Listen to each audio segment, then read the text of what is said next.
대파에서 대파의 뿌리는 특히 채소와 육수를 만들 때 많이 사용하는데요. 대파의 뿌리에는 알리신이라는 성분이 풍부하게 함유되어 있습니다. 이 알리신은 우리 몸을 따뜻하게 열을 올려주는 역할을 하고 혈액순환을 원활하게 해주어서 신경을 안정화시켜주기도 하는데요. 이렇게 신경을 안정시켜주는 효능으로 불면증도 완화해 주어서 잘 때 머리맡에 두고 주무시는 분들도 계십니다. 그리고 알리신은 몸에 열을 내주는 효능으로 기침 감기나 가래를 완화시켜주는 데에도 도움을 주며 항균, 항암 효과도 있어서 각종 바이러스와 암세포를 억제해 주어 암을 예방하는 데도 탁월한 효능을 발휘합니다. 알리신은 지방을 분해해서 배출해 주어 다이어트에도 도움을 준다고 알려져 있죠. 그리고 대파의 뿌리 부분에는 폴리페놀 성분도 많이 함유되어 있어서 심혈관 질환 예방에 탁월한 효능이 있습니다. 식이섬유도 풍부하여 장운동을 활성화하고 배변 활동을 도와 변비를 예방하고 숙변을 제거하는 효능도 있고요. 이런 대파 뿌리를 채소나 육수 만드실 때 말고는 사실 특별히 많이 쓰진 않는데요. 대파 뿌리의 특급 레시피를 하나 알려드릴게요.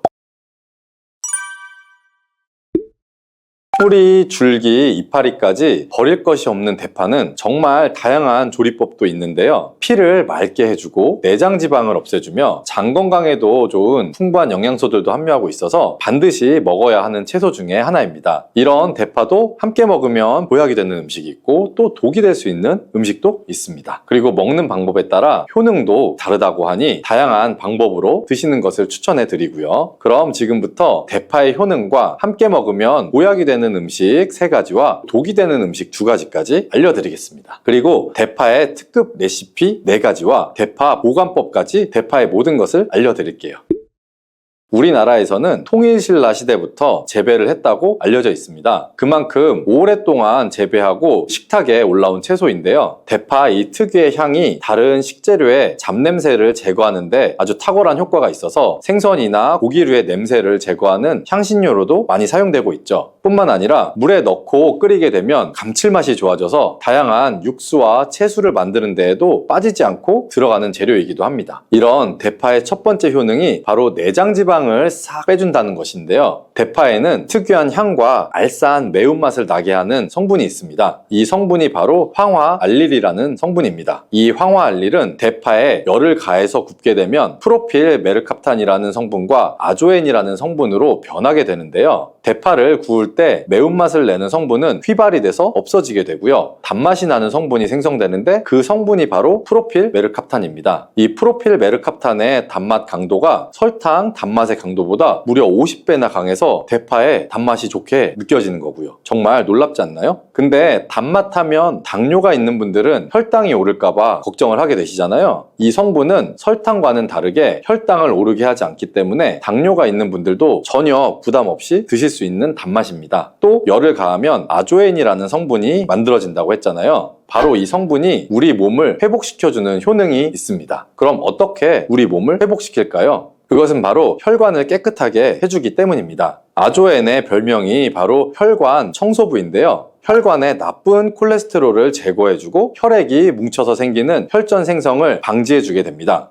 혈관도 확장해줘서 혈액순환을 원활하게 해주는 역할도 해주고요. 이런 효능으로 신진대사를 원활하게 해주고 동맥경화, 고지혈증, 고혈압 등의 심혈관 질환을 예방하는 데에도 도움을 줄 수가 있습니다. 뿐만 아니라 내장지방을 분해해서 몸 밖으로 배출시켜주는 효능이 있어 건강뿐 아니라 다이어트에도 도움을 주는데요. 최근에는 다이어트 식품으로도 많이 활용이 되고 있습니다. 그리고 대파의 녹색 부분에는 베타카로틴이 풍부한데요. 이 성분이 바로 강력한 항산화 물질입니다. 이 베타카로틴은 우리 몸속의 활성산소를 제거하여 노화를 방지해주고 피부의 탄력도 유지해주며 주름을 예방하는 효능도 탁월해서 피부 미용에도 좋은 영양소입니다. 그리고 면역세포의 기능을 강화시켜주기 때문에 감기나 독감 등의 질병을 억제해주고 알레르기 반응을 줄여주는 효과도 있답니다. 또한 베타카로틴은 눈의 피로도 해소해주게 되죠. 시력을 보호하고 야맹증과 안구 건조증을 예방하는 데에도 도움을 줄 수가 있고요. 대파의 베타카로틴은 구울 때 약 2.5배 정도가 증가한다고 하는데요. 이런 대파의 효능을 극대화시켜서 먹을 수 있는 방법이 있습니다. 대파의 특급 레시피를 소개해 드릴게요. 우선 대파를 깨끗하게 씻어 주시고요. 5cm 정도로 잘라 주시면 됩니다. 대파를 반으로 갈라 주셔도 되고 그냥 사용하셔도 상관없고요. 기름을 두르지 않은 팬에다가 대파를 올린 다음에 구워 주시는데 앞뒤로 골고루 약간 탄 것 같이 잘 구워 주시면 되고요. 이제 장을 만들 건데요. 물을 2컵 정도 해서 넣어주시고 간장을 반 컵 정도 넣어줍니다. 그리고 고춧가루와 참기름을 1스푼씩 넣어주세요. 이렇게 넣고 한번 끓여주시고 다 끓고 나면 식초를 반 스푼 정도 넣어주시면 됩니다. 이렇게 만들어진 양념장을 구운 대파를 넣은 그릇에 붓고 하루 정도 숙성시켜서 드시면 됩니다. 물론 바로 드셔도 되지만 숙성시켜 드시면 더 맛있는 대파 요리를 드실 수가 있습니다. 그리고 대파에서 대파의 뿌리는 특히 채소와 육수를 만들 때 많이 사용하는데요. 대파의 뿌리에는 알리신이라는 성분이 풍부하게 함유되어 있습니다. 이 알리신은 우리 몸을 따뜻하게 열을 올려주는 역할을 하고 혈액순환을 원활하게 해주어서 신경을 안정화시켜주기도 하는데요. 이렇게 신경을 안정시켜주는 효능으로 불면증도 완화해 주어서 잘 때 머리맡에 두고 주무시는 분들도 계십니다. 그리고 알리신은 몸에 열을 내주는 효능으로 기침 감기나 가래를 완화시켜주는 데에도 도움을 주며 항균, 항암 효과도 있어서 각종 바이러스와 암세포를 억제해 주어 암을 예방하는 데도 탁월한 효능을 발휘합니다. 알리신은 지방을 분해해서 배출해 주어 다이어트에도 도움을 준다고 알려져 있죠. 그리고 대파의 뿌리 부분에는 폴리페놀 성분도 많이 함유되어 있어서 심혈관 질환 예방에 탁월한 효능이 있습니다. 식이섬유도 풍부하여 장운동을 활성화하고 배변 활동을 도와 변비를 예방하고 숙변을 제거하는 효능도 있고요. 이런 대파 뿌리를 채소나 육수 만드실 때 말고는 사실 특별히 많이 쓰진 않는데요. 대파 뿌리의 특급 레시피를 하나 알려드릴게요.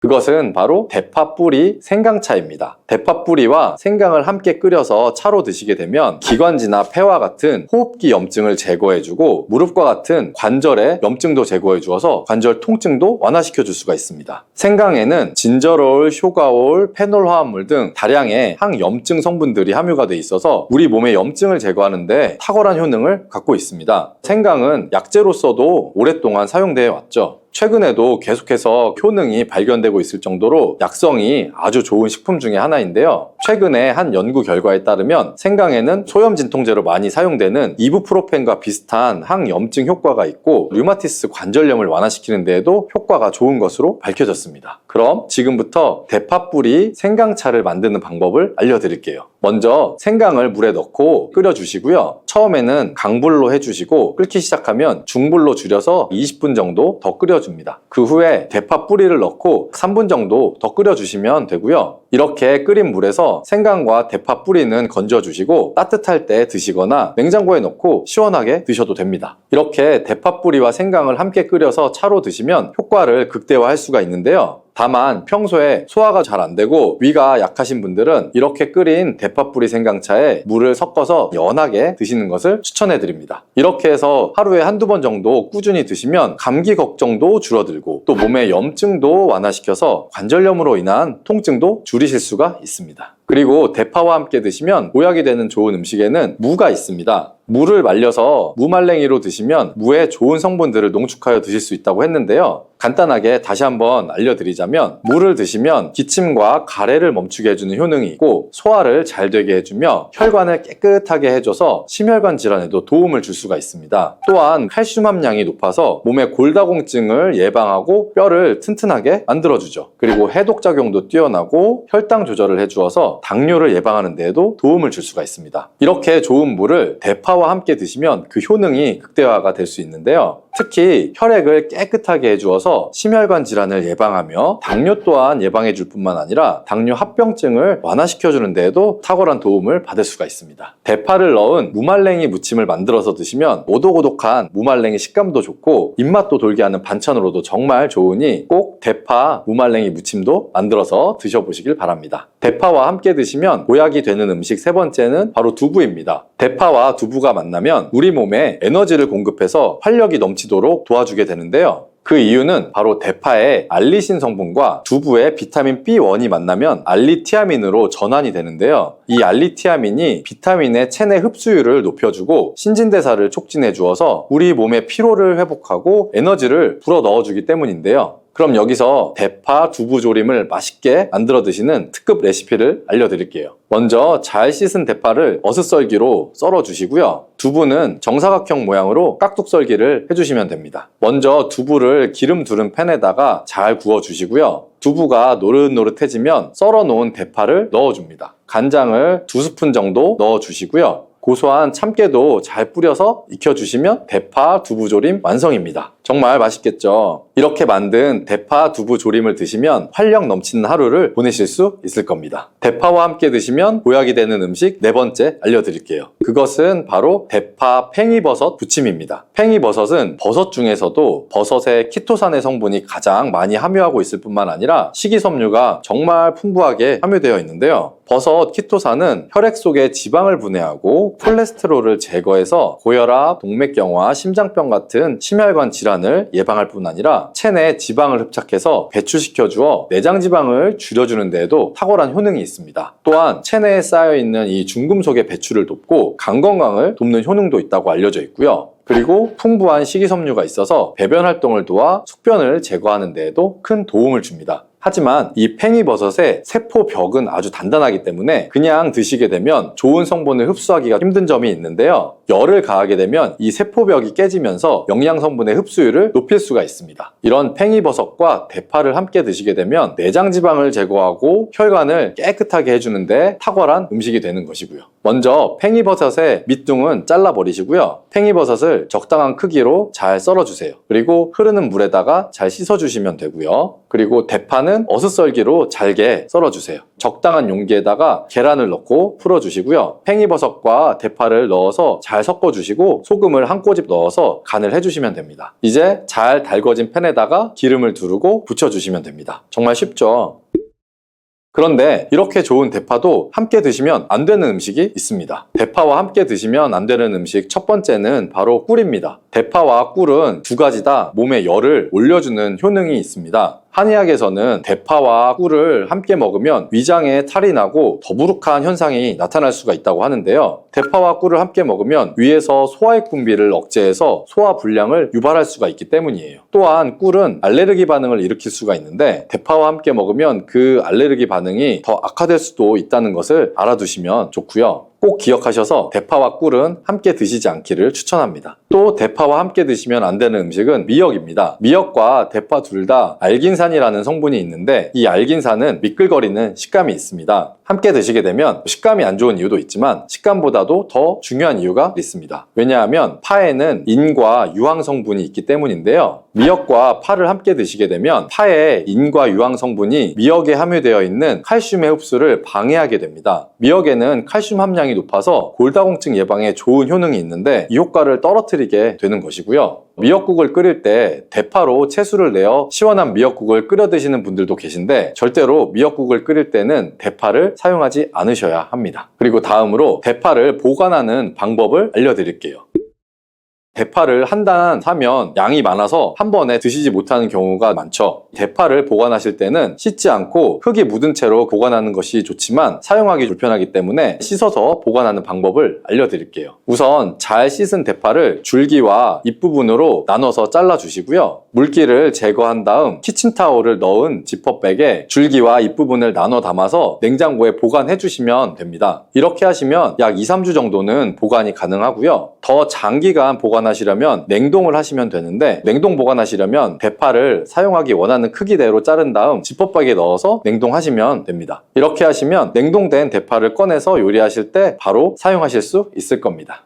여러분 혹시 머리를 감다가 갑자기 늘어난 흰머리에 깜짝 놀라보신 적 있으세요? 아니 염색한 지 한 달도 안 됐는데 왜 또 새치가 이렇게 많지 하고 거울을 한참 들여다보셨다면 오늘 이야기에 귀 기울여 주세요. 누구나 나이가 들면 머리가 하얘지는 건 자연스러운 일이지만 최근 연구에서 혈중 콜레스테롤 수치가 높을수록 새치가 빨리 생길 수 있다는 흥미로운 결과가 나왔어요. 혈관 속 기름때와 머리카락의 색소가 어떤 관계가 있을까요? 의외지만 둘 사이에는 산화 스트레스라는 다리 하나가 놓여 있어요. 콜레스테롤이 많아지면 혈관 안에서 과산화지질이 늘어나고 이 산화물질이 모낭 속 멜라닌 세포까지 공격해서 흰머리가 늘어날 수 있다는 거예요. 한마디로 혈관 기름이 머리카락 색도 지운다는 뜻이죠. 오늘 영상은 바로 이 지점에서 출발하죠. 고지혈증이 왜 무서운지, 혈관뿐 아니라 피부와 머리카락까지 어떻게 망치는지, 그리고 어떻게 하면 간단한 생활 습관만으로도 돌이킬 수 있는지 60대 이상 시청자분들이 이해하기 쉽도록 차근차근 풀어드릴게요. 먼저 용어부터 정리할게요. 병원에서 피검사를 하면 총 콜레스테롤 콜레스테롤, 중성지방, LDL, HDL 보셨을 거예요. 넷 중에 특히 중요한 게 보이는 값이 LDL이에요. 일명 나쁜 콜레스테롤이죠. LDL 입자가 혈관벽 틈새로 스며들어서 산화되면 거기서부터 이 지방 플라크가 생겨요. 플라크는 마치 수도관 안쪽에 끼는 녹처럼 혈관을 점점 좁히고 딱딱하게 굳히고 결국엔 깨져서 혈전을 만들죠. 그 결과 심근경색이나 뇌졸중 같은 치명적인 사고가 터지죠. 하지만 문제는 모든 과정이 조용히 아프지도 가렵지도 않게 진행된다는 데 있어요. 그래서 고지혈증은 소리 없는 시한폭탄이라고 부르는 거예요. 콜레스테롤은 무조건 적이어야 한다. 꼭 그렇진 않죠. 우리 몸은 콜레스테롤을 재료로 삼아 세포막을 만들고 성호르몬, 부신호르몬을 합성하고 햇빛을 받아 비타민 D를 만드는 등 중요한 작업을 해요. 문제는 필요한 양보다 훨씬 많이 쌓일 때죠. 원래 간에서 알아서 조절하지만 설탕이나 포화지방, 트랜스지방, 과음, 흡연, 스트레스, 비만 등등 겹치면 생산과 소비의 균형이 무너지죠. 이때 여분의 콜레스테롤이 혈관뿐 아니라 모낭에도 악 영향을 주죠. 그럼 왜 흰머리가 늘까요? 모발색을 만드는 멜라닌 세포는 활성산소에 특히 약한데 고지혈증 상태에서는 혈액 속에 과산화질과 염증 전달 물질이 많아져요. 이것이 두피혈관을 타고 올라와서 모낭을 산화스트레스에 노출시키고 멜라닌 세포를 일찍 죽이거나 기능을 떨어뜨리게 되죠. 결국 멜라닌 색소가 줄어들면서 모발색이 빠르게 빠지고 검은색 머리가 회색, 흰색으로 바뀌는 속도가 빨라지는 거예요. 실제로 2천여 명을 대상으로 한 이 인도 연구에서 LDL 160 이상인 군은 100 미만인 군보다 조기 백발 비율이 2배나 높았다고 해요. 요즘 들어 새치가 부쩍 늘었다면 미용실 예약보다는 먼저 혈액 검사를 받아보시라는 이유가 여기 있어요. 이제 어떻게 낮출까가 중요하죠. 약을 쓸지 생활 습관만으로 해결할지는 수치와 동반 질환에 따라 다르지만 전체 콜레스테롤 관리에서 70%는 생활 습관이 좌우되죠. 가장 먼저 식탁을 바꿔야겠죠. 튀김, 패스트푸드, 라면, 국물, 크림 가득한 빵은 일단 횟수를 줄이시고 트랜스지방과 정제 탄수화물이 콜레스테롤 공장에 기름을 붓는 격이잖아요. 대신 올리브유 한 스푼을 생채소에 뿌려 먹고 생강을 따뜻한 차로 끓여 하루 한 잔 드셔보세요. 올리브유의 올레산은 LDL을 낮추고 HDL을 올리고 생강의 진저롤은 혈관 염증을 줄여주죠. 목포 근처에 사시는 구독자분이 국 끓일 때 미역 대신 썰어넣는 이 다시마 덕분에 LDL이 20 정도 내려갔다고 자랑하셨는데 다시마 속 알긴산은 장에서 콜레스테롤 흡수를 40% 가까이 잡아주는 강력한 수용성 식이섬유예요. 운동은 어떤 게 좋을까요? 무릎이 시큰한데 뛰라고 하면 부담스러우시잖아요. 걷기부터 시작하시면 돼요. 일주일에 5일 하루에 30분 정도만 빠르게 걸어도 HDL이 5에서 10 정도는 올라가고 HDL은 LDL을 간으로 끌고 가 재활용하는 청소부 역할을 해요. 그래서 많이 올라갈수록 좋죠. 만약 허리가 괜찮으시면은 아령 1, 2kg짜리를 들고 팔굽혀펴기 대신 벽밀기 운동부터 해보세요. 근육량이 늘면 기초대사량이 올라가서 지방 사용량이 함께 늘어 LDL 줄어들죠. 흡연은 백해무익하지만 50년 피웠는데 이제 와서 끊어도 의미가 있냐? 이 말도 듣죠. 정답은 끊는 순간부터 의미가 생긴다예요. 담배를 끊은 지 24시간이 지나면 혈액 속 니코틴 대사산물이 사라지고 3개월이면 폐 기능이 10% 이상 회복되고 그리고 1년이 지나면 담배로 인한 LDL 산화 속도가 비흡연자 수준으로 떨어진다고도 하죠. 금연은 세치 증가가 눈에 띄게 줄었다는 보고도 있으니 머리카락 때문이라도 멈춰볼만 하죠. 그럼 음주는 어떻게 할까요? 적당한 술 한 잔은 혈액순환에 좋다는 옛말 고지혈증 앞에서는 사실이 아니죠. 알코올은 간에서 중성지방 합성을 폭주시키고 다음날까지 LDL을 끌어올려요. 60대 이상이라면 일주일에 2회 이내에 한 번에 맥주 작은 캔 하나, 소주 한 잔이면 적당해요. 이 이상이면 간이 지방 합성 공장으로 돌변한다고 기억해주세요. 그리고 스트레스, 코르티솔 이야기도 많이 들어보셨죠? 스트레스 호르몬인 코르티솔이 높으면 간이 당과 지방을 빨리 만들어 혈액으로 보내 이런 신호를 계속 받게 돼요. 콜레스테롤 수치가 자연스럽게 올라가고 인슐린 저항성도 생겨서 당뇨 위험까지 커지게 되죠. 매일 10분이라도 복식호흡 해보세요. 코끝으로 숨을 들이마셨다가 입술을 오므려 천천히 내쉬는 방법인데 1분에 6회 이하로 호흡수가 떨어지면 부교감 신경이 활성화돼서 코르티솔이 내려가요. 한림대학교 연구팀은 60대 참가자에게 8주간 복식호흡을 시킨 결과 LDL이 평균 15 정도 떨어지고 HDL은 3 정도 올랐다고 해요. 무료인데 효과는 약 못지 않으니 꼭 한번 해보세요. 혹시 약을 이미 복용 중이세요? 스타틴 계열, 에제티미브, 피타바스타틴 등등 여러 계열이 있잖아요. 약을 드셔도 생활 습관을 바꾸지 않으면 약 용량도 계속 올라갈 수밖에 없어요. 반대로 올리브유, 다시마, 걷기, 금연, 절주, 복식호흡을 꾸준히 지키면 6개월 내 의사가 용량을 줄이거나 약 하나를 빼자고 할 가능성도 커지죠. 약값 부작용 부담이 줄어든다는 뜻이죠. 또 스타틴 계열을 드시면은 근육통이 생긴다고 중단하고 싶다는 분들이 있는데 의사 선생님과 상의해서 피타바스타틴이나 로스바스타틴 저용량으로 바꾸면 해결이 되죠. 마지막으로 세치와 탈모까지 걱정이라면 모낭에 직접 도움 주는 방법을 하나 덧붙일게요. 두피에 스칼프 브러싱을 해줘보세요. 샤워 전에 빗살 간격이 넓은 브러쉬로 정수리 부분부터 목덜미 방향으로 3분 정도 두드리듯이 빗어주는 거예요. 혈류가 좋아져 모낭의 산소 공급이 늘어나고 과사하질로 지친 멜라닌 세포의 회복을 도와요. 일본 오사카 시립대 연구 결과 고지혈증 환자에게 스칼프 브러싱을 12주 시행하자 세치 증가 속도가 30% 정도 늦춰졌다고 해요. 돈 한 푼 안 들이고 시원하게까지 하니 오늘 바로 한번 해보세요. 꼭 기억해야 할 내용은 혈액 속 기름때 즉 LDL 중성지방이 많으면 혈관만 막히는 게 아니라 머리카락까지 희게 만든다는 거죠. 하지만 생활 습관을 조금만 바꿔도 수치는 내려가고 세치 속도도 늦출 수가 있어요. 올리브유, 생강, 다시마를 가까이 하고 튀김, 칠레슨 지방, 단맛 가득한 빵을 멀리하는 것이 중요하죠. 걷기와 근력 운동은 HDL을 올려 주머니 청소부를 늘리고 복식 호흡은 스트레스 호르몬을 낮춰서 간의 지방 생산을 줄이는 것, 그리고 금연 절주는 기본이고 두피 브러싱으로 직접 모낭 혈류까지 살려주면 머리숱, 혈관, 심장 3마리 토끼를 잡을 수 있습니다.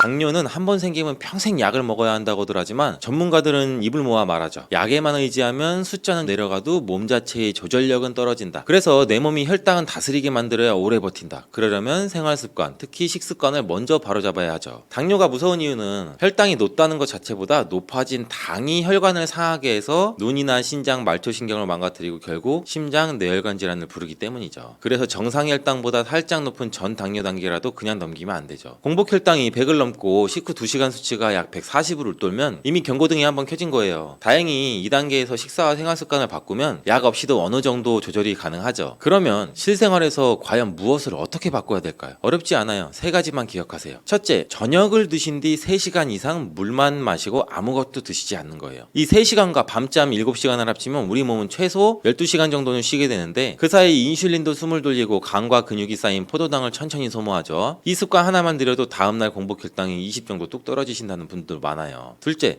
식사를 거꾸로 하시는 거죠. 밥부터 넣지 말고 먼저 채소를, 그 다음 단백질을, 마지막에 탄수화물을 드세요. 채소의 섬유질과 단백질이 위를 가볍게 채워주면 탄수화물이 들어와도 혈당이 천천히 올라가죠. 채소가 없다면 삶은 달걀 한 알이라도 먼저 드세요. 달걀은 완전 식품이라 단백질이 풍부할 뿐 아니라 콜레스테롤 걱정도 크지 않아요. 닭가슴살이나 연두부, 견과류 한 줌도 좋아요. 셋째, 식후 10분이라도 움직이시는 거예요. 엘리베이터 대신 계단을 서너 층 올라가거나 집안을 왕복으로 걸으셔도 되죠. 연구에 따르면 하루 30분을 한 번에 운동하는 것보다 식사 후 10분을 3번씩 움직이는 쪽이 혈당 조절에는 더 효과적이에요. 하체 근육이 혈당을 제일 많이 저장하니 스쿼트처럼 허벅지를 쓰는 동작이면 금상첨화죠. 무릎이 불편하시면 벽에 등을 대고 의자를 이용해 앉았다 일어나기만 해도 충분하죠. 이 3가지 기본기를 깔고 나면 이제 무엇을 먹을까가 남겠죠. 먼저 당을 부드럽게 낮춰주는 착한 식재료부터 알려드릴게요. 삶은 달걀은 들고 다니기 쉽고 포만감이 오래가서 혈당 스파이크를 또 잡아주기가 쉬워요. 두 번째는 당근이에요. 당근은 달콤하지만 섬유질과 비타민, 미네랄이 많아서 당 흡수를 천천히 끌고 가죠. 생으로 씹어도 좋고 생즙으로 갈아도 다른 과일 주스처럼 혈당이 확 오르진 않아요. 세 번째는 미역을 포함한 해조류예요. 미역에 들어있는 알긴산이 탄수화물 흡수를 늦추고 장내 유익균을 늘려 인슐린 저항성을 개선하죠. 국, 무침, 샐러드 어디에 넣어도 맛이 과하지 않아 매일 드시기 좋아요. 네 번째는 통곡물이에요. 흰쌀, 흰 밀가루처럼 속이 비어있는 하얀 탄수화물 대신 현미귤이 보리 같은 거친 곡물을 40에서 50%만 섞어도 식후 혈당 곡선이 완만해져요. 현미가 소화에 부담되면 오븐도미처럼 겉껍질을 살짝 깎은 쌀을 쓰시면 되죠. 귀리죽 한 그릇, 현미죽 한 그릇은 아침 식사 대용으로도 손색이 없겠죠. 다섯 번째는 콩과 두부예요. 콩단백은 식물성이라 지방이 거의 없고 마그네슘, 칼륨과 같은 미네랄이 풍부해서 혈압과 혈관 건강까지 보태주죠. 두부는 팩재로 들고 다니며 간식처럼 드셔도 되고 국, 볶음 어디에 넣어도 잘 어울리죠. 견과류 한 줌, 올리브유 약간, 들깨가루도 혈당을 천천히 올려주는 건강한 지방 공급원이죠. 단, 무첨가 무가당 제품인지 라벨을 꼭 확인하시고요. 피해야 할 음식도 짚어야겠죠. 첫 번째는 말린 과일. 수분이 빠진 자리만큼 당 성분이 농축돼서 한 줌만 집어도 혈당이 훌쩍 올라가요. 같은 과일이면 생과일 그대로 드시는 편이 낫고, 둘째는 각종 단맛 음료예요. 비타민 음료 한 병에 각설탕 한 8개가 들어가니 식단 관리가 무용지물이 되겠죠. 제로라고 적혀 있어도 인공감미료가 인슐린 감수성을 흐린다는 보고가 많으니 가급적 물이나 설탕 없이 우린 차를 선택하세요. 셋째는 설탕이 듬뿍 들어간 믹스커피. 하루 2-3잔씩 계속 쌓이면 혈당은 물론 체지방깔이 늘어나겠죠. 카페인이 필요하면 혈당 없는 아메리카노로 바꿔보세요. 또 하나 놓치기 쉬운 게 흰 밀가루죠. 새하얀 빵과 국수, 케이크, 과자는 속이 비어 있어서 입에 넣는 즉시 포도당으로 풀리죠. 빵이 먹고 싶을 때는 통밀빵으로, 면이 당길 때는 메밀면이나 겉면에 채소를 듬뿍 한번 넣어보세요. 국물은 되도록 남기면 나트륨과 탄수화물 섭취는 절반은 줄일 수가 있어요. 혹시 나는 살이 빠져서 힘든 마른 당뇨인데 더 먹으라니 겁이 난다 하시는 분도 계시죠. 이런 경우에는 오히려 일정한 열량을 꾸준히 섭취해 근육량을 늘려야 돼요. 밥은 흰쌀보다는 잡곡과 고구마, 단호박 같은 복합 탄수화물로, 단백질은 달걀, 두부, 생선을, 지방은 견과류, 올리브유 같은 좋은 기름으로 채우면 혈당은 안정되고 체중도 서서히 회복되죠. 반면에 체중이 많이 나가는 분은 식사량을 10%만 줄이고 탄산음료, 과자처럼 비어있는 열량을 끊는 것만으로도 체중과 혈당이 함께 내려가죠. 아침에는 귀리죽 반 공기에 미역국, 삶은 달걀 한 알, 김치 작은 접시, 점심은 현미, 힐산, 5대5로 지은 잡곡밥 반 공기에 채소볶음, 두부부침, 된장국, 식사 전에 상추, 오이 몇 개를 속을 달래면 좋겠죠. 저녁은 고구마 작은 거 하나, 구운 생선 토막, 들깨 넣은 미역 무침, 10분 산책, 이렇게만 잡아도 탄수화물, 지방, 단백질 비율이 고루 맞고 나트륨과 당분은 자연스레 줄어들 수가 있겠죠. 혹시 아이고 나는 몇 끼니 밥을 안 먹으면 힘을 없어서 공복이 길어질 수가 없어 하고 걱정하시는 분도 계실 거예요. 사실 12시간 공복은 하루 3끼를 드셔도 충분히 가능해요. 예를 들어 아침 7시에 든든히 잡곡밥을 드시고 점심을 정오쯤, 저녁을 오후 6시 전에 마치면 밤 6시부터 다음날 아침 7시까지가 딱 13시간 공복이 되죠. 정 불안하면 저녁 식사량을 살짝 줄이고 된장국이나 나물 반찬으로 속을 달래보세요. 처음에는 헛해도 일주일만 지나면 속이 편안해지고 새벽에 가슴이 답답해 깨던 증상이 사라졌다는 분들이 많아요. 인슐린이 왜 휴식이 필요할까요? 우리가 음식을 먹으면 소화된 포도당이 혈액으로 들어오고 췌장은 인슐린이라는 열쇠를 내놔 포도당을 세포 속 창고에 넣도록 만들죠. 그런데 하루 종일 간식이 끊이지 않으면 인슐린은 계속 일하게 돼요. 지친 인슐린은 열쇠 구멍을 잘 찾지 못해서 문을 덜 열고 그 결과 혈당이 자꾸 혈관에 남아들게 되는 거죠. 이것이 바로 인슐린 저항성이에요. 그러니 하루 중 일정 시간은 간식도 설탕 한 알도 우유 한 모금도 끊고 인슐린에게 휴가를 줘야 돼요. 식재료를 고를 때도 작은 요령이 있죠. 마트 선반 맨 위험에 아래 칸을 눈여겨보세요. 당뇨 환자에게 좋은 통곡물 무첨가 제품은 광고비가 적어 가운데 칸에는 잘 놓이지 않아요. 포장지에 무가당 저칼로리라고 적혀 있어도 성분표 첫 줄에 액상과당, 말토덱스트린 등등이 보이면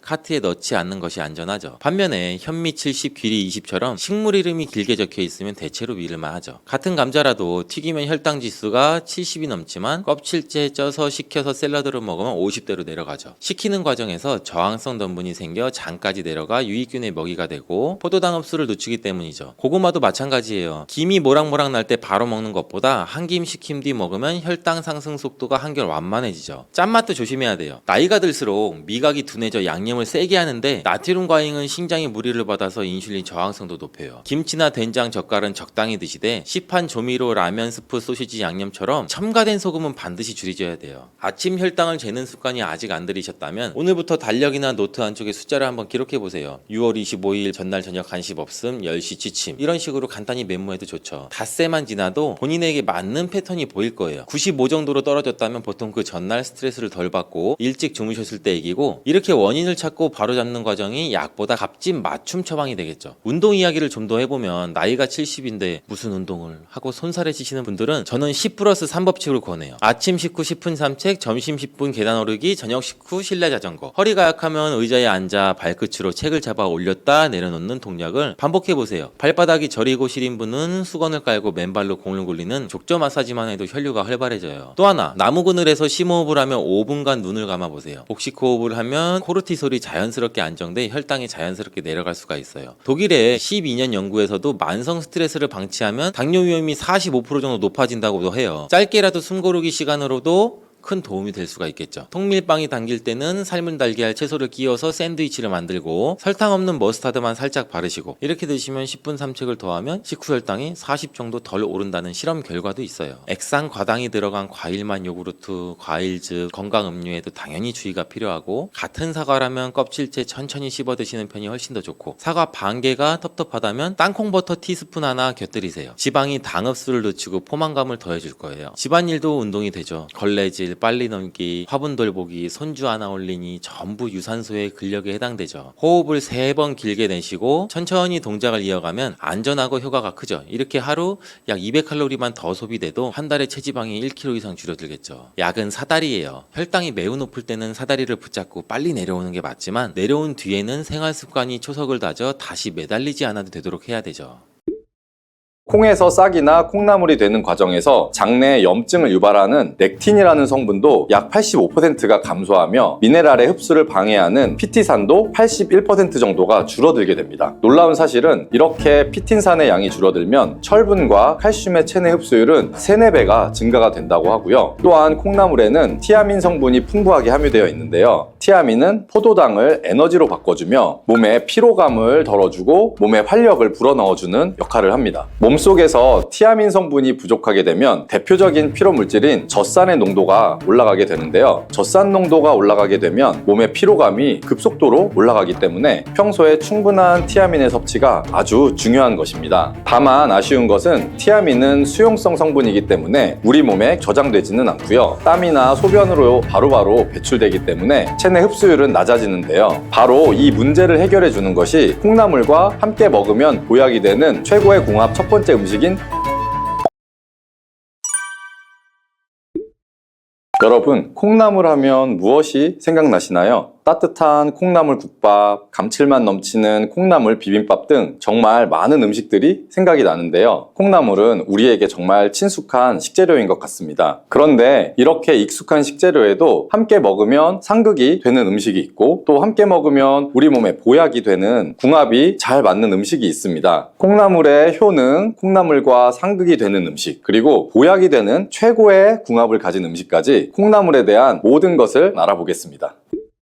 영상을 보고 계신 여러분은 콩나물이 어떤 채소인지 알고 계신가요? 물론 잘 알고 계실 거예요. 바로 콩의 싹을 틔워 재배한 것이 콩나물이지요. 콩나물은 그럼 콩의 영양소가 그대로 있을까요? 콩하면 생각나는 영양소는 아무래도 단백질일 건데요. 밭에서 나는 소고기라는 별명이 있을 정도로 아주 많은 단백질이 콩에 함유가 되어 있습니다. 콩은 약 40%가 단백질로 이루어져 있다고 하고요. 그 콩을 발화시켜서 키운 콩나물 속의 단백질은 콩의 단백질 함량과 비슷하지만 체내 흡수율은 훨씬 높다는 사실 알고 계셨나요? 그 이유는 콩의 단백질을 흡수하는 데 방해가 되던 트립신 저해제가 콩나물이 되는 과정에서 상당량 줄어들기 때문이랍니다. 평소에 콩을 드시면 소화가 잘 안 돼서 걱정이신 분들은 콩나물을 드시면 소화도 잘 되고 단백질 보충에도 많은 도움을 받을 수가 있겠죠. 나이가 들면서 몸에 근육이 많이 빠져서 걱정이신 분들도 콩나물을 통해 단백질을 보충하여 근육이 빠지는 것을 한번 예방해 보세요. 그리고 콩에서 싹이나 콩나물이 되는 과정에서 장내에 염증을 유발하는 렉틴이라는 성분도 약 85%가 감소하며 미네랄의 흡수를 방해하는 피티산도 81% 정도가 줄어들게 됩니다. 놀라운 사실은 이렇게 피틴산의 양이 줄어들면 철분과 칼슘의 체내 흡수율은 3, 4배가 증가가 된다고 하고요. 또한 콩나물에는 티아민 성분이 풍부하게 함유되어 있는데요. 티아민은 포도당을 에너지로 바꿔주며 몸의 피로감을 덜어주고 몸에 활력을 불어넣어주는 역할을 합니다. 몸속에서 티아민 성분이 부족하게 되면 대표적인 피로 물질인 젖산의 농도가 올라가게 되는데요. 젖산 농도가 올라가게 되면 몸의 피로감이 급속도로 올라가기 때문에 평소에 충분한 티아민의 섭취가 아주 중요한 것입니다. 다만 아쉬운 것은 티아민은 수용성 성분이기 때문에 우리 몸에 저장되지는 않고요. 땀이나 소변으로 바로바로 배출되기 때문에 체내 흡수율은 낮아지는데요.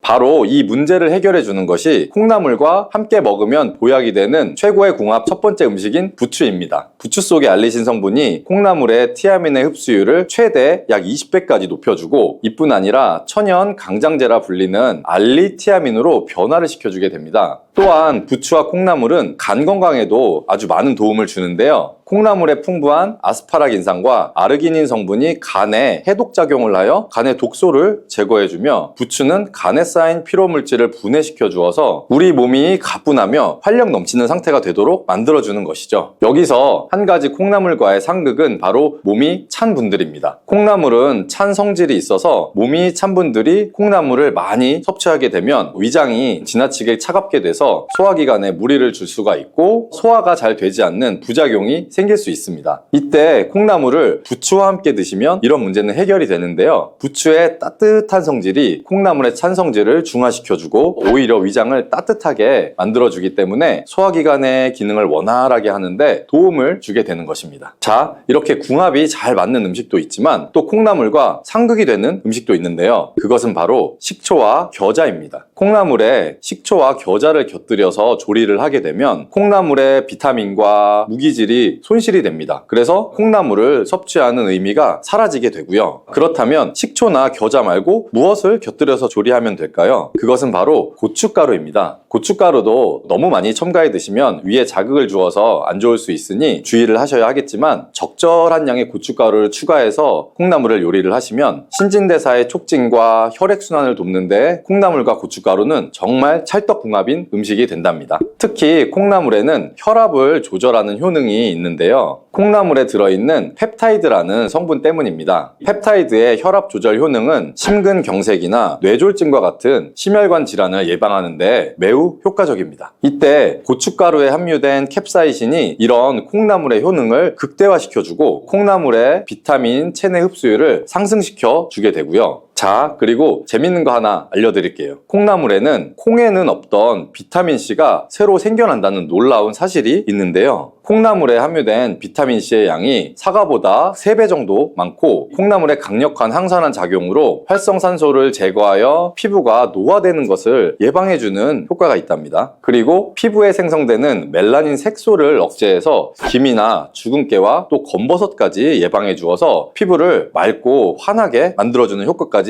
누릴 수가 있고요. 콩나물의 비타민C는 콜라겐의 합성에도 관여하여 피부를 탄력 있게 만들어줍니다. 이렇게 콩나물의 비타민은 피부를 건강하게도 하며 우리 몸의 면역력을 강하게 해주어 감기 바이러스가 들어오면 바이러스를 제거하는 데도 도움을 주기도 하고요. 두통을 완화시켜 줄 수 있고 몸살로 인해서 통증을 완화시켜주는 천연 진통제 역할도 해줍니다. 이때 우리가 배를 함께 섭취하게 되면 몸속의 열기를 더 잡아줘서 강력한 해열 작용을 하게 되는데요. 배에 함유된 루테올린과 사포닌 성분은 강력한 항염증 성분으로서 기관지의 염증을 완화시켜주고 가래를 제거하는 데 도움을 줍니다. 이러한 효능들로 콩나물과 배를 함께 드시게 되면 초기 감기로 인한 기침, 가래도 완화시키고 감기로부터의 몸의 회복을 빠르게 도와줄 수가 있습니다. 또한 콩나물과 배는 식이섬유가 풍부해서 장 기능도 개선을 해주는데요. 콩나물의 수용성 식이섬유가 다량의 수분을 흡수하기 때문에 변의 부피를 크게 만들어주고요. 변을 무르게 만들어서 변비를 예방하고 완화시킬 수가 있고요. 또 배에 풍부한 펙틴 성분은 나쁜 콜레스테롤을 배출시켜서 심혈관 질환을 예방하고 장 속에 유익균의 성장을 도와주어 장내 환경을 개선하는 데 큰 역할을 해줍니다. 이렇게 좋은 콩나물도 드실 때 주의하실 것이 있는데요. 바로 콩나물을 생으로 드시면 절대 안 됩니다. 콩나물의 재배 환경이 덥고 습하기 때문에 박테리아인 살모넬라균과 대장균에 감염이 잘 될 수가 있습니다. 그래서 콩나물을 그냥 생으로 드시게 되면 식중독에 걸릴 가능성이 생기는 거고요. 또한 대부분의 채소에 함유된 비타민C는 열에 좀 약하지만 콩나물의 비타민C는 열을 가해도 50% 이상 손실이 되지 않기 때문에 콩나물은 반드시 익혀서 드시는 것이 좋습니다. 콩나물과 함께 드시면 보약이 되는 최고의 궁합 음식 세 번째는 바로 돼지고기입니다. 돼지고기에는 단백질뿐 아니라 아미노산과 비타민, 철분, 또 아연 등의 영양소가 풍부하게 함유가 되어 있죠. 하루 일과를 마치고 피곤할 때 저녁으로 삼겹살을 먹고 나면 피로감이 많이 사라지고 몸에 힘이 나지 않나요? 그 이유는 돼지고기 속에 피로회복에 탁월한 효능이 있는 비타민 B1이 아주 풍부하게 함유되어 있기 때문인데요. 이 양이 소고기의 약 10배 정도가 된다고 하니 정말 놀랍지 않나요? 이뿐 아니라 돼지고기에는 불포화 지방산이 풍부해서 체내에 콜레스테롤이 쌓여서 혈관을 막는 것을 막아주고 또 몸속의 염증을 제거하고 중금속을 배출시켜주는 놀라운 효능까지 있답니다. 이때 콩나물과 함께 드시게 되면 그 시너지 효과가 폭발하게 되는데요. 돼지고기의 영양 성분의 흡수율을 높여서 효능을 극대화시킬 수가 있는 거죠. 자, 이렇게 좋은 콩나물도 호르몬 관련 질환을 갖고 있는 분들은 섭취에 주의하셔야 할 점이 있는데요. 콩나물에는 식물성 에스트로겐인 이소플라본을 함유하고 있습니다. 이 성분은 체내에서 에스트로겐과 유사한 작용을 하게 되는데요. 그래서 유방암, 자궁암, 또 난소암과 같은 호르몬 민감성 질환을 갖고 있는 분들은 콩나물의 이소플라본이 증상을 악화시킬 수가 있기 때문에 과하게 드시지 않는 것이 좋겠습니다.